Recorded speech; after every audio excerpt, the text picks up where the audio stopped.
Hello guys and welcome back to this channel, where today guys I'll be showing you how to rotate an image on Google Sites.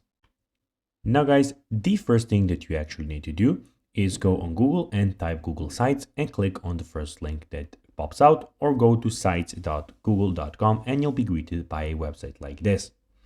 Now when you did that, you just need to go and log into your Google account and you will be logged into Google Sites immediately. But guys, if you do not know how to do that, we have plenty of how-to Google site videos on our YouTube channel where you can go and check out how you can do everything. Now guys, that we got that out of the way, let's see what we actually have in front of us here.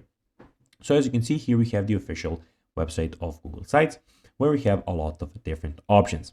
So first of all, we have the option where you can start a new site. So basically you can go and click on blank site and start your one from scratch.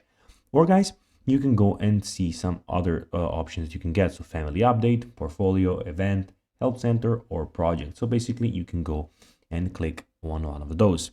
Here also you can see recent sites and who are they owned by. And here you can of course start your own site. As you can see in the top left corner guys, we have site, classic site, doc, sheet, slide, forms, etc. Some other stuff of about Google.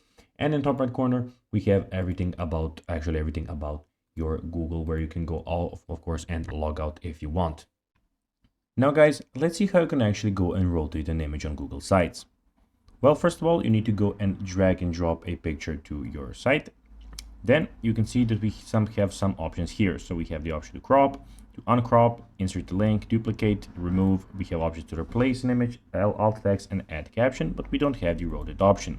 And the alternative thing, what you can do is go to your PC, and then when you load your image on your PC, you can rotate it there.